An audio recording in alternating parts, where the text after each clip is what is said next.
Hello बच्चों, क्या हाल चाल।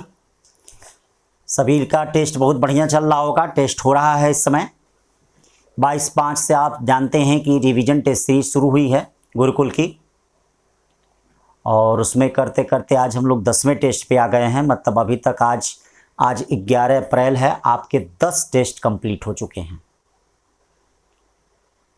और हर टेस्ट में बेटा बढ़ चढ़ कर हिस्सा लीजिए। इसका मतलब समझ रहे हैं ना, जितना आप टेस्ट देंगे उतना ही ज़बरदस्त आपकी स्पीड होगी। समझ लीजिए 7 मई को आपको समय नहीं लगेगा पेपर सॉल्व करने में।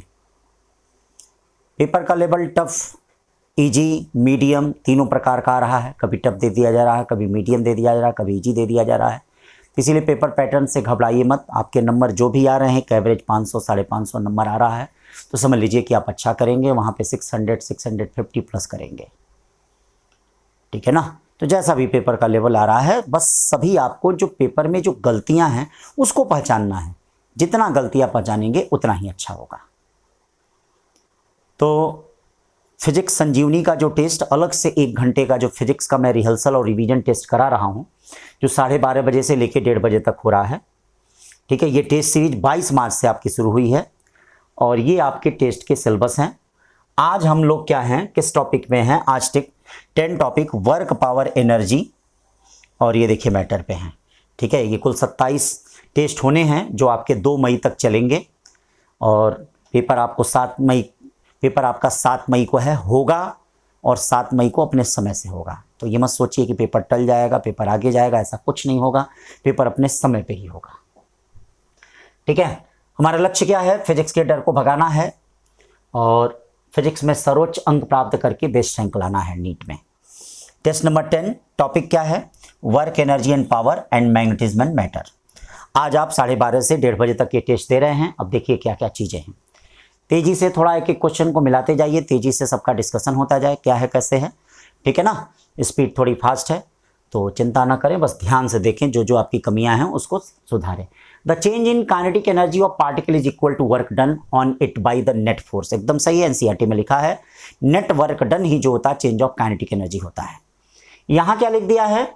Only in case of A system of 1 particle. ऐसा नहीं है, सारे पार्टिकल के द्वारा होता है, इसीलिए असर्शन 2 है, रीजन फॉल्स है इसका। अब आ जाओ दूसरा, एन एक्सप्लोजन। बड़ा इंपॉर्टेंट क्वेश्चन है, नीट 2022 में भी इस टाइप का क्वेश्चन आया था।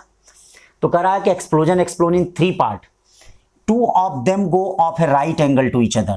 The first part of mass 1 kg move with the speed of 12 meter per second, and the second part of 2 kg moves with the 8 meter per second. If the third part flies off with 4 meter per second, then its mass is. तो देखो इसके लिए क्या है, जैसे मान लो 2 part ऐसे move कर रहे हैं, ये देखो, ठीक है।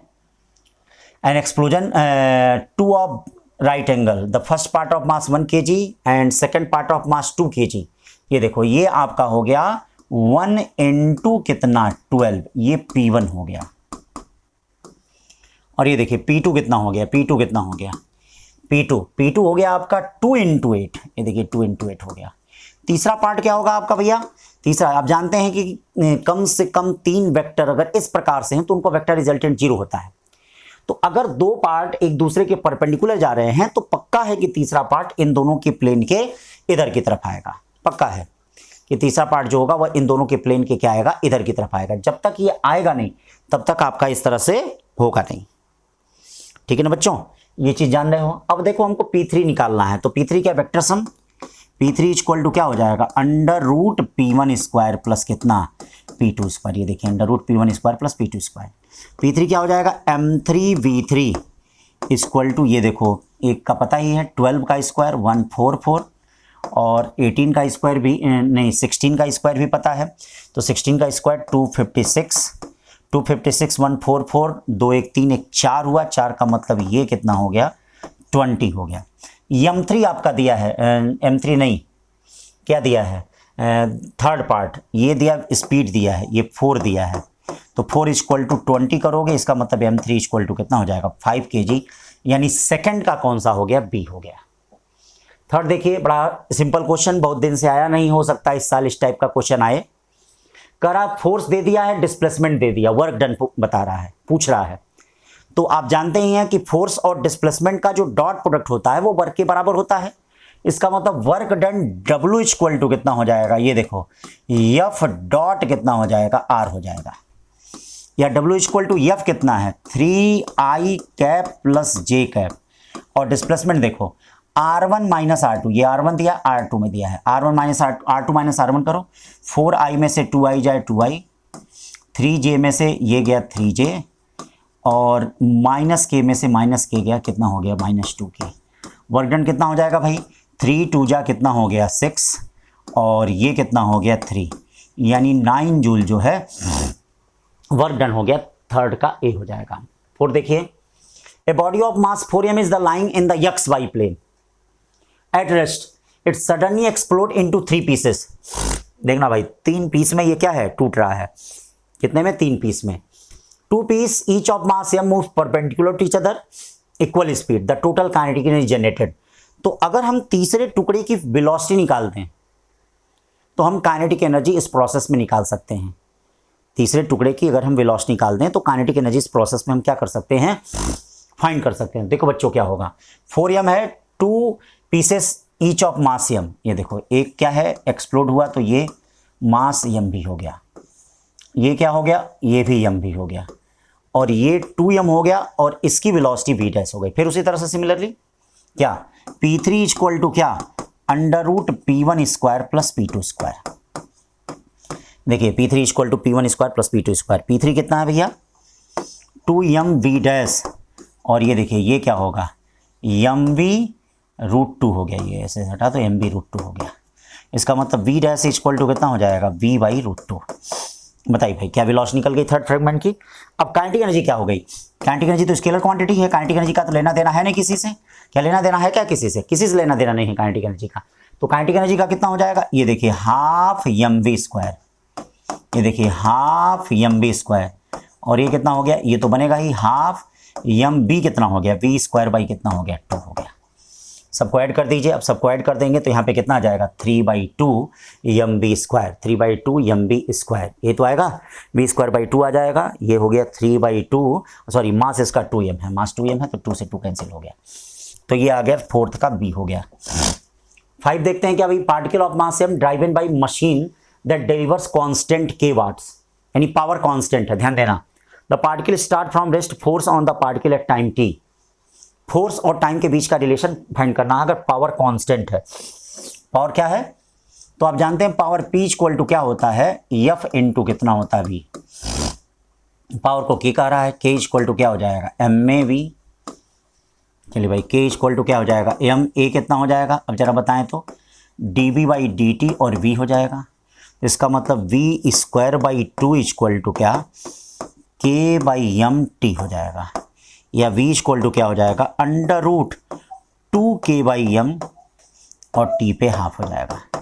अब आपसे फोर्स पूछा गया है तो आप क्या जानते हैं, एनएलएम में फोर्स जानते होंगे, F dv बाई कितना dt, देखिए F equal to m t by dt। अब देखिए d बाई dt कितना हो जाएगा रूट में 2k बाई m, और t पे हाफ कितना हो जाएगा हाफ t पे माइनस हाफ, अंदर ले जाइए F इक्वल टू कितना हो जाएगा, ये 2 नहीं रहेगा km बाई 2 और t पे माइनस हाफ। बताइए कोई ऑप्शन है km बाई 2 t पे minus half, km by 2 t पे माइनस हाफ फर्स्ट ऑप्शन ही है, 5 का A होगा। फिर आ जाओ, two similar spring P and Q having a spring constant Kp and Kp such that Kp is greater than Kq, they stretch first by the same amount, ठीक है K से, देन बाई सेम फोर्स। अब बताइए same force के लिए work done का formula क्या होता है, W equal to F square by 2K। तो याद रखना जिसका K ज़्यादा होगा उसका वर्क कम होगा, तो इसका मतलब WP is less than WQ होगा। और सेम स्ट्रेचिंग के केस में, ठीक है सेम स्ट्रेचिंग के केस में, मतलब पहला है in case A bye the same force they stretch by the first in the same amount, अच्छा केस ए में सेम अमाउंट है, सॉरी सेम में, ये केस बी वाला हो गया, ए में कितना है सेम अमाउंट, तो W इक्वल टू क्या करेंगे हाफ KX स्क्वायर, जिसका X ज़्यादा जिसका K ज़्यादा उसका वर्क ज़्यादा, तो इसका मतलब WP is greater then WQ, यानी ए केस में ये है, बी केस में है, तो ए केस में W P is greater then W Q, W P is greater then W Q, और इसमें डब्ल्यू क्यू यानी सी वाला ऑप्शन है। कौन सा ऑप्शन है? सी वाला, देख लीजिए। फिर आगे नेक्स्ट देखते हैं, क्या करा, mass same move with the velocity V collide inelastically with another identical mass after collision the first mass move with velocity v by √3 in direction perpendicular to initial direction of motion, find the speed of second mass after collision. हमको speed बतानी है इसमें। तो अब ये देखिए, अब जिस प्रकार का भी कोलिजन हो, चाहे इलास्टिक हो चाहे इनइलास्टिक हो, मोमेंटम कंजर्वेशन आप सब में लगा सकते हैं। अब मान लीजिए अगर यही इलास्टिक कोलिजन होता, कैसा होता, यही अगर इलास्टिक कोलिजन होता तो मोमेंटम कंजर्व और काइनेटिक एनर्जी दोनों कंजर्व लगता, लेकिन अगर इनइलास्टिक कोलिजन है तो केवल आप मोमेंटम कंजर्वेशन से लगा सकते हैं। तो ये देखिए 2D कोलिजन है तो एक्स एक्सिस का मोमेंटम भी लेना पड़ेगा और वाई एक्सिस का भी मोमेंटम लेना पड़ेगा। तो मान लीजिए इस प्रकार से अगर बॉडी ऐसे जा रही है और ये वाला कोलाइड करके किधर चला गया, ये देखिए यम इधर चला गया, ये किस वेलोसिटी जा रहा, वी डैश, कितने एंगल पे, थीटा। ठीक है, क्या इसकी मोमेंटम को दो कंपोनेंट में रिजॉल्व कर सकते हो? क्यों नहीं कर सकते हो? ये देखो एम बी डैश क्या, साइन थीटा, और ये देखिए क्या हो गया, एम बी डैश, ये देखिए M B dash cos theta हो गया, M B dash cos theta हो गया। ठीक है ना बच्चों, M B dash cos theta हो गया। इसको दो मोमेंटम में कर दिया, मतलब दो पार्ट में इसको डिवाइड कर दिया। तो अब क्या करेंगे हम इसमें, एक्स एक्सिस का पहले मोमेंटम कंजर्वेशन लेते हैं। तो एक्स एक्सिस का मोमेंटम कंजर्वेशन लेंगे तो एम बी इक्वल टू क्या आ जाएगा, M B dash cos theta. Y axis का मोमेंटम कंजर्व लेंगे तो वाई एक्सिस का मोमेंटम कंजर्व तो जीरो है, तो इसका मतलब ऊपर वाला मोमेंटम इसके बराबर होगा, यानी M B by √3 equal to क्या होगा, M B dash sine theta हो जाएगा। ये देखिए एम से एम कट गया है, एम से एम कट गया है। आपको क्या निकालना है, वी डैश फाइंड करना है। वी डैश दोनों का स्क्वायर करके सम कर दीजिए, V square plus V square by 3 और sine square theta plus cos square theta क्या होता है 1, वी डैश का स्क्वायर या वी डैश का square equal to 4v square by कितना 3 या V dash equal to 2v by √3, 2v by √3। ये आपका हो गया ऑप्शन नंबर ए, 7 का ए।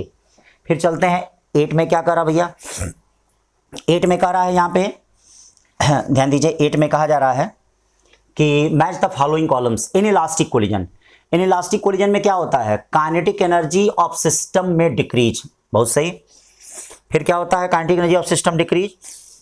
फिर और क्या हो सकता है, just before and after collision momentum remain constant, यानी ए का 1 भी हो सकता है और ए का 4 भी हो सकता है।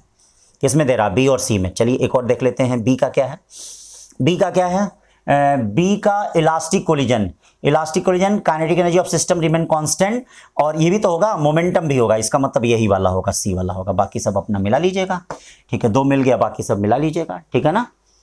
अब आ जाओ इसमें, देखो particle A suffers on oblique elastic collision with particle B then is at rest if their masses are the same then after the collision. तो ये क्लास में देखिए मैंने आपको बताया था कि अगर ऑब्लिक कोलिजन में दो बॉडी के मास क्या हैं, कैसे कोलाइड कर रहे हैं, मास क्या है, सेम है भाई, मास सेम है, ये हमने आपको बताया था। और इलास्टिक कोलिजन होता है, कैसा होता है, इलास्टिक कोलिजन होता है।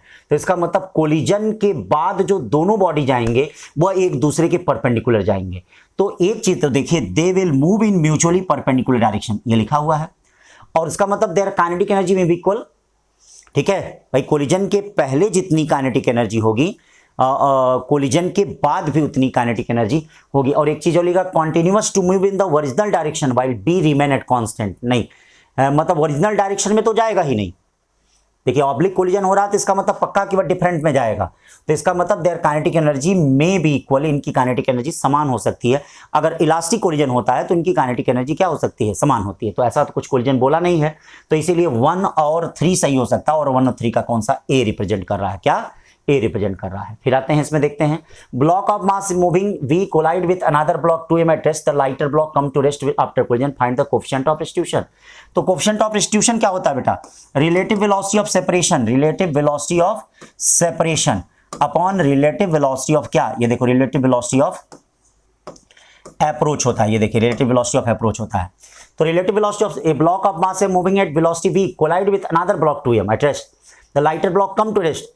ठीक, अब देखिए ऐसा करते हैं, कोएफिशिएंट ऑफ रेस्टिट्यूशन निकालना है, तो हम ये जरा देखते हैं कोलिजन के बाद वेलोसिटी क्या होगी। The lighter block come to rest after collision, find the coefficient. या आप चाहें तो कई फार्मूले भी आपके पास हैं। लाइटर ब्लॉक है तो V1 इक्वल टू, ये देखिए आप पढ़े हैं, M1 माइनस EM2, ठीक है, U1 upon M1 plus M2। Second body at rest पे हो जा रहा है, ये देखिए सेकेंड बॉडी रेस्ट पे है, और कोलिजन के बाद पहली बॉडी रेस्ट पे हो जा रही है, ठीक है, हो जा रही है कि नहीं। तो इसका मतलब क्या हो गया, ये सब M1 माइनस EM2, यानी E इक्वल टू क्या हो जाएगा, M1 बाई M2। ये देखिए M1 बाई M2, M1 कितना है बताइए, M1 M है, M2 कितना है 2M, यानी 1/2 हो गया। कितना हो गया, 1/2 हो गया, इसका 1/2 हो गया, ठीक है ना, ऐसे कर सकते हो। Moving neutron collides with the mass alpha part के लिए बताइए, अगर इसका मास m है तो इसका मास कितना होगा, 2m होगा, पक्का। करा fraction of kinetic energy lost by neutron, तो याद रखिए मैंने क्या बताया था आपको, इलास्टिक कोलिजन में मैंने बताया था फ्रैक्शन ऑफ काइनेटिक एनर्जी जो होता है वह क्या होता है, 4m1 m2 by M1 plus M2 का होल स्क्वायर।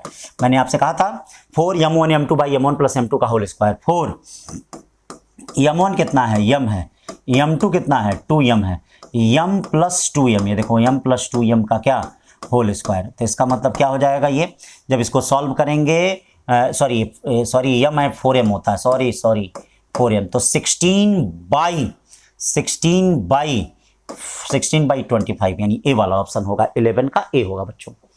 फिर आते हैं 12 question. 3 object A and B are kept in the straight line on a frictionless horizontal surface. These have masses m, 2m, m respectively. The object A moved towards B with speed 9 meters per second. मतलब ये किधर जा रहा है भैया, ये 9 metre पर second से जा रहा है। कैसे जा रहा है, ए बी की तरफ। And make an elastic collision with it, और इसके साथ इलास्टिक कोलिजन कर रहा है। तो जरा हम उसकी स्पीड फाइंड कर लें सेकेंड वाले की।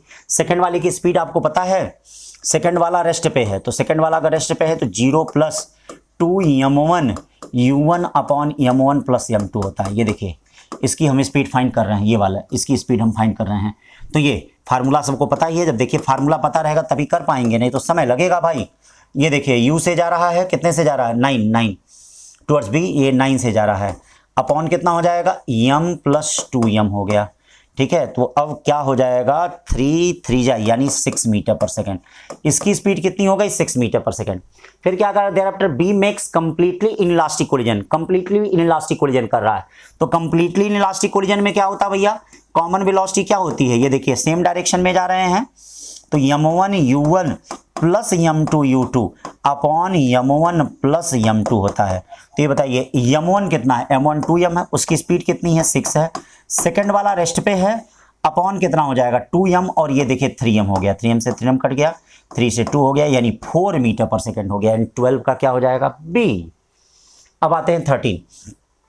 एक ब्लॉक है जिसका मास m है, एक स्प्रिंग से स्ट्राइक कर रहा है। किससे स्ट्राइक कर रहा है, एक स्प्रिंग से बच्चा लोग स्ट्राइक कर रहा है, ये देखिए एक स्प्रिंग से। तो कह रहा है the maximum momentum of block after collision. तो देखो कोई फ्रिक्शन विक्शन तो है नहीं, तो इसमें ब्लॉक में काइनेटिक एनर्जी होगी, और वही काइनेटिक एनर्जी जाके स्प्रिंग में क्या इलास्टिक पोटेंशियल एनर्जी में कन्वर्ट हो जाएगी। तो काइनेटिक एनर्जी कितनी, ये देखिए काइनेटिक एनर्जी हो जाएगा ½ mv², और स्प्रिंग में जो स्टोर एनर्जी होगी वह कितनी होगी, ½ kx²। ये देखिए ½ kx², या इसको आप ½ L² भी कर सकते हैं। अब क्या मैक्सिमम मोमेंटम आपसे पूछा गया है, तो मोमेंटम को आप ऐसे भी लिख सकते हैं, ये भी तो लिख सकते हैं p²/2m इक्वल टू ½ kl²। अब देखिए मोमेंटम पूछा जा रहा है, 2 से 2 कट गया, मोमेंटम इक्वल टू क्या हो गया, 2 से 2 कट गया, mkl, ये वाला ऑप्शन होगा, ठीक है ना, ए वाला ऑप्शन होगा। फिर चलते हैं इसमें देखते हैं 14। A force F acting on the particle very with the position x as shown in the figure. The work done by this force in displacement the particle from x equal to -2 metre to 0। तो fx graph का अगर area निकाल दिया जाए, इसका area मतलब इस portion का एरिया निकाल दिया जाए तो हमें वर्क निकल जाएगा। तो इस पोर्शन का एरिया आएगा कि भैया, ध्यान दीजिएगा, इस पोर्शन का एरिया कितना आएगा, अगर हम इस पोर्शन का एरिया निकाल दें तो हमें वर्क क्या है, मिल जाएगा। एरिया क्या होगा, W इक्वल टू, देखिए यहाँ पूछ रहा है, इसमें पूछ रहा है, इसमें तो पहले ऑलरेडी माइनस हो गया 1/2, फोर्स कितना है 10, ये 2 से 2 कट गया, इसका मतलब -10 जूल हो गया। कितना हो गया, -10 जूल हो गया, ठीक है। 14 का ये होगा। फिर देखिए 15 क्या करा, a man weight 60 kg climbs a staircase carrying a 20 kg load on his head. ऐसे स्टेयरकेस है तो इसका मतलब क्या कर रहा है, take his power, power equal to कितना होता है, पावर इक्वल टू होता है mgh अपॉन टाइम। m कितना हो गया भैया, m 60 और 20 80 हो गया, g कितना हो गया 10 ले लीजिए, h कितना हो गया 20 स्टेप्स 20 सेंटीमीटर यानी 20 इंटू 0.2 हो गया, टाइम कितना हो गया 20 हो गया, 20 से कट गया, ठीक है। ये कितना हो जाएगा 8 दूनी 16 यानी 160 वाट हो जाएगा। कितना हो जाएगा बच्चों 160 वाट हो जाएगा, ठीक है ना। फिर देख लेते हैं, नेक्स्ट देख लेते हैं, a body of mass m accelerate uniformly from rest, the instantaneous power delivered by body as function of time is given by. तो अब देखो फोर्स होता क्या है, फोर्स होता, पावर क्या होता है, F इंटू वी होता है। F क्या होता है भाई, ये देखिए F क्या होता है, ध्यान दीजिए, ठीक है। F क्या होता है, ये देखिए F क्या होता है, एम ए इंटू वी होता है, ठीक है। अब ये देखिए A कितना होता है, V/T होता है, और ये देखिए V हो गया कि नहीं भाई, यही तो होता है। A को आप क्या लिख सकते हैं, देखिए A को आप लिख सकते हैं यहाँ पे ये देखिए A को आप लिख सकते हैं A एक्सेलरेशन। अब देखिए एक्सेलरेशन को लिखा जा सकता है, अब इस टर्म में आपको तोड़ना है, किस टर्म में, एक्सेलरेशन को लिखा जा सकता है V/T, और V को क्या लिखा जा सकता है, एक सेकेंड, सबसे पहले देखो पावर P इक्वल टू क्या हो गया F इंटू कितना V, और ये देखिए ये क्या हो जाएगा पावर F क्या होता है ma, ठीक है। वेलोसिटी कितना हो गया भैया, acceleration into time, acceleration into time में देखिए एक्सेलरेशन इंटू टाइम, जब भाई a इक्वल टू V/T होता है तो ये एक्सेलरेशन। अब देखो पावर P इक्वल टू क्या हो गया ma² T, a कितना होता है acceleration equal to velocity upon time हो गया, तो इसका मतलब क्या हो जाएगा mv² by T² into T, यानी किस फंक्शन में होगा, a में होगा, किस में होगा, a में होगा। फिर देखो a block of mass 10 kg moving in the x direction with speed इतना, it is subjected to a force इतना, ठीक है। x equal to 20 to x equal to 30, its final kinetic energy, इसका फाइनल काइनेटिक एनर्जी बताना है। तो work energy theorem से आप क्या जानते हैं, change of kinetic energy of क्या, यहाँ निगेटिव ऑफ वर्क डन होगा, कितना होगा, तो फाइनल काइनेटिक एनर्जी कितनी होगी, ये देखिए फाइनल काइनेटिक एनर्जी, सबसे पहले वर्क डन निकाल लीजिए, वर्क डन कितना होगा, इंटीग्रेशन कहाँ से कहाँ तक 20 से 30, ये देखिए -0.1 x, यानी W इक्वल टू क्या -0.1, ये देखिए x dx, यानी x² बाई कितना हो जाएगा 2। एक बार आप क्या रखेंगे 20 0.1/2, एक बार रखेंगे 30 900 और 20 400, ठीक है। 500 का मतलब 50 यानी 25 हो गया, कितना हो गया 25। इनिशियल काइनेटिक एनर्जी कितनी हो गई, ये देखिए initial kinetic energy half mv² हो जाएगा कि नहीं, तो हाफ mv² इक्वल टू क्या होगा, हाफ m कितना दिया है, ये देखो 10 दिया है, v कितना दिया है, v 10 का स्क्वायर यानी 100 दिया है, यानी 2 से कितनी बार जाएगा 5, यानी 500 जूल हो जाएगा, कितना हो जाएगा 500। अब law of conservation of energy से final kinetic energy equal to initial kinetic energy minus work done due to retarding force, तो 500 माइनस 25 यानी क्या हो जाएगा 475 जूल हो जाएगा, 475 जूल हो गया। फिर देखो क्या करा है, momentum of body increase by 20%, the percentage increase in kinetic energy. तो अब देखिए काइनेटिक एनर्जी और मोमेंटम में क्या रिलेशन होता है, k इक्वल टू p²/2m होता है। Kinetic energy directly proportional to p² होता है, ठीक है। k1 k2 क्या हो जाएगा directly proportional to p plus, यानी 1.2 p का क्या होल स्क्वायर, या ये देखिए k2/k1 इक्वल टू क्या हो जाएगा 1.44, दोनों तरफ एक माइनस कर दीजिए। अब देखिए k2 minus k1 upon k1 क्या हो गया 0.44 हो गया, इंटू 100 से मल्टीप्लाई करेंगे, फाइनल माइनस इनिशियल यानी क्या आएगा 44% आएगा, क्या आएगा 44।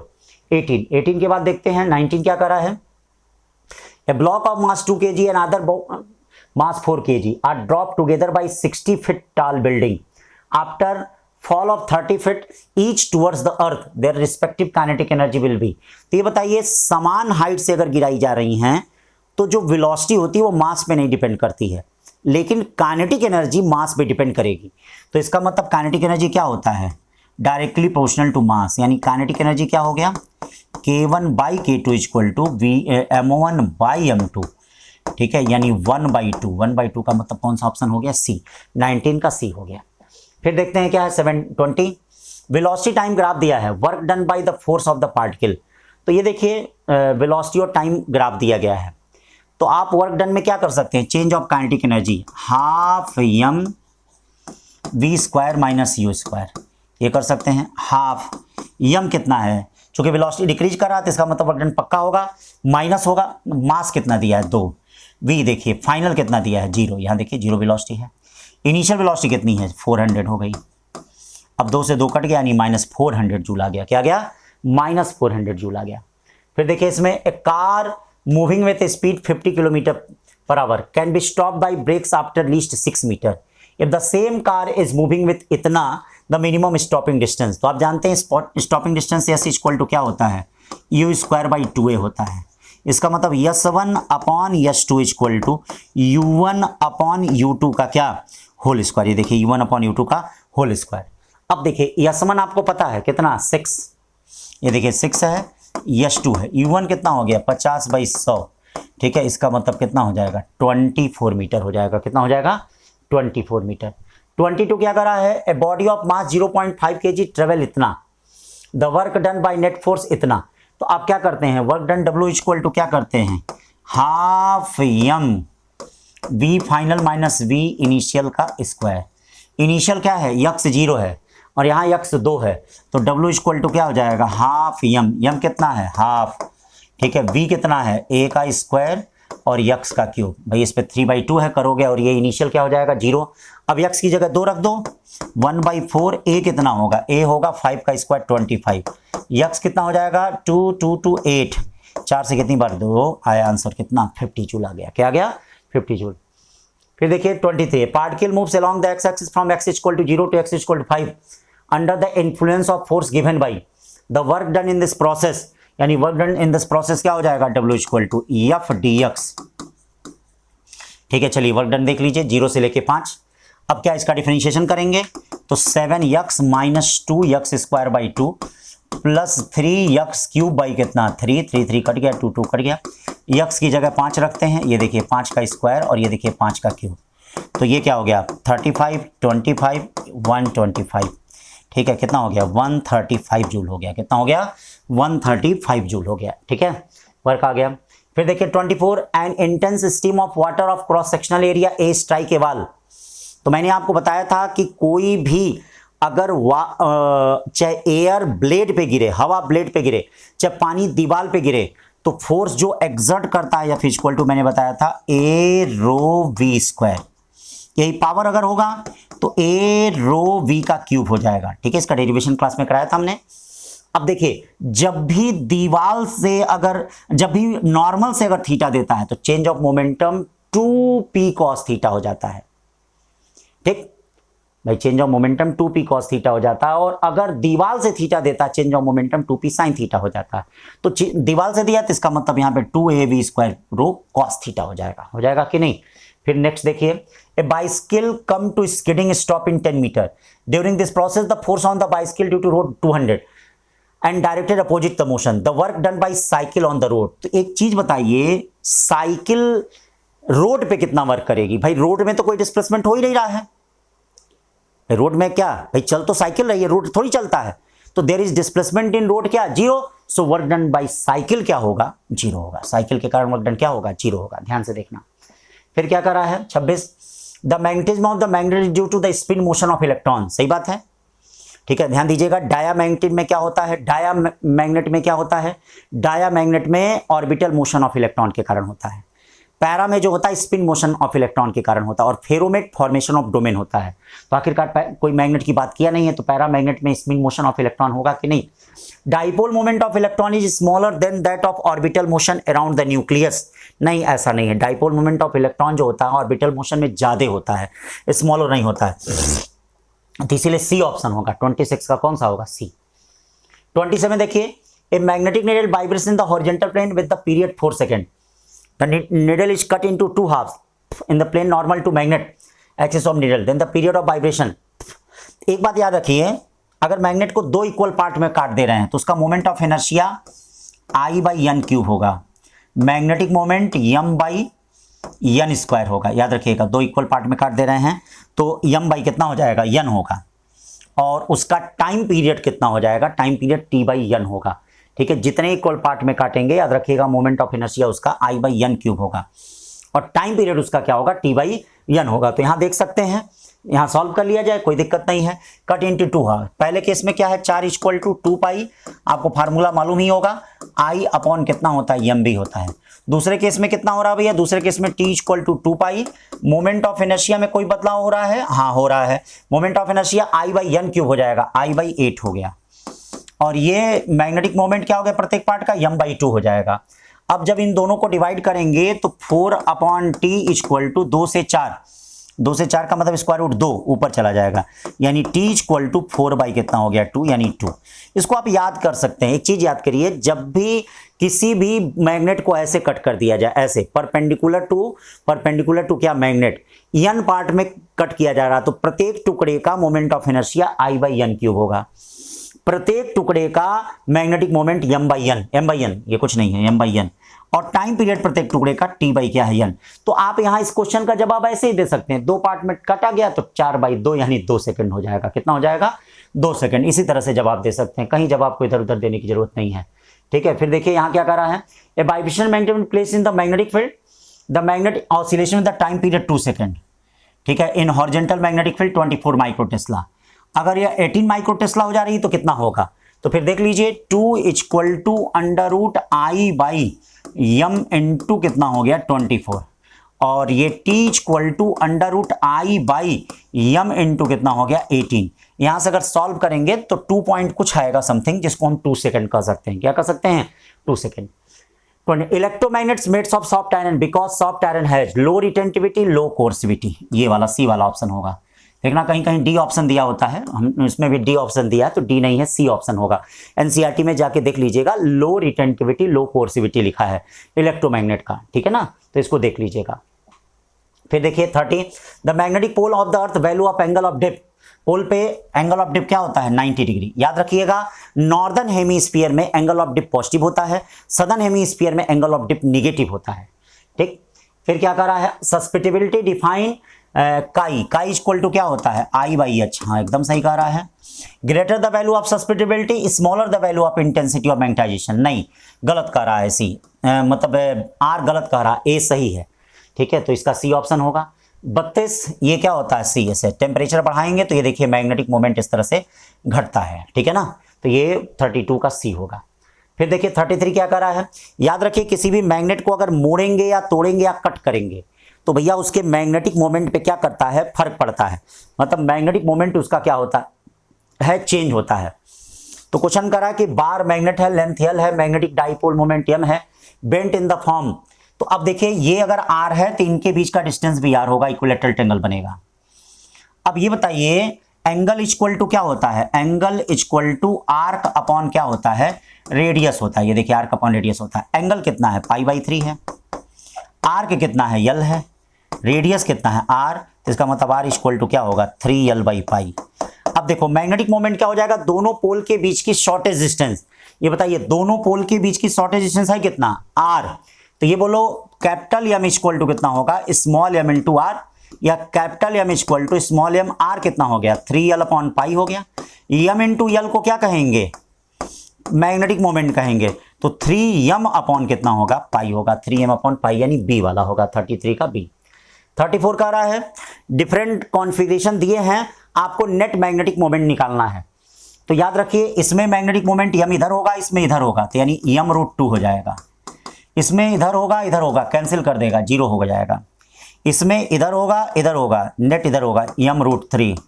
इसमें इधर होगा और इधर होगा, इनके बीच का एंगल 120 डिग्री आएगा, ये कितना हो जाएगा, M।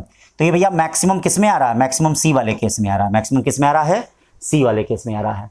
फिर देखिए coil the shape equilateral triangle, ठीक है, सब कुछ दिया है। देखिए मैग्नेटिक फील्ड दी गई है, करंट दिया गया है, तो टाउ = NIAB sin 90। ठीक है, तो अब एरिया क्या करोगे, NI area half base into height, सब कुछ दिया है, इंटू बी। देखिए बी भी दिया है, हाइट भी दिया है, बेस भी दिया है, आई भी दिया, एन भी दिया है। अब इसको आप सॉल्व करेंगे तो पहला ऑप्शन आएगा। क्या आएगा? पहला ऑप्शन आएगा 35 का ए। फिर देखिए 36, bar magnet split parallel to length in n part. ऐसे काटा जा रहा है, मतलब बार मैग्नेट को ऐसे काट रहे हैं, ठीक है। तो ये देखिए ऐसे काट रहे हैं, तो इसका मतलब मैग्नेटिक मोमेंट प्रत्येक पार्ट का कितना हो जाएगा? m/n हो जाएगा, यानी असर्शन सही कर रहा है। In this case pole strength of each part remains, नहीं गलत कह रहा है, ठीक है। तो इसीलिए कौन सा ऑप्शन होगा? सी वाला ऑप्शन होगा। कौन सा होगा? सी। फिर 37 देखिए, if horizontal and vertical component of earth field are equal. सही बात है, हॉरिजॉन्टल कंपोनेंट कितना होता है? BH equal to BE cos 45 होगा।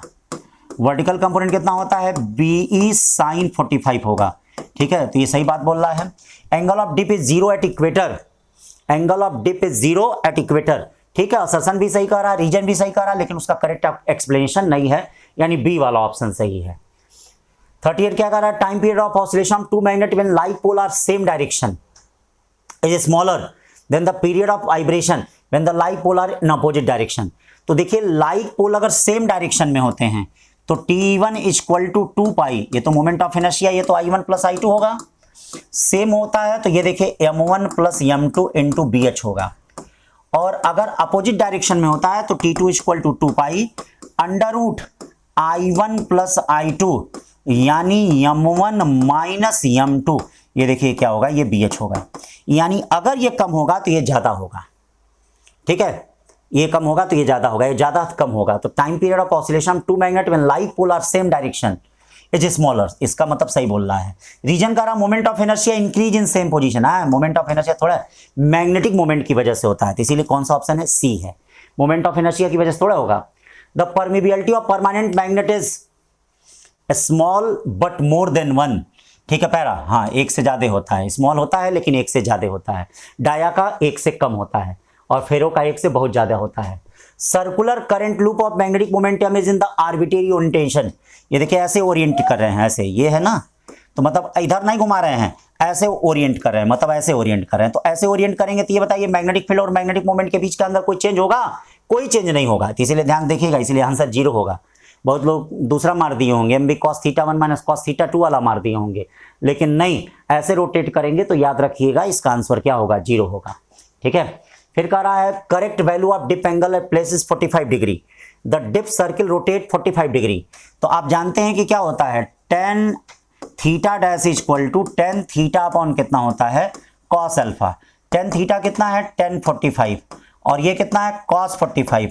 तो ये कितना हो जाएगा? tan theta dash equal to √2 या theta equal to tan inverse √2। 41 का ए होगा। 42 क्या कर रहा है? 42 भी इसी टाइप है। In a certain place the horizontal component of magnetic field is 1/√3 times, 1/√3 times the vertical component, the angle of dip at this place। अब बताओ tan थीटा इक्वल टू, फिर देखो वही चीज दिया है, tan थीटा इक्वल टू क्या? Horizontal component the angle of dip, यानी BB अपॉन कितना होता है? BH होता है।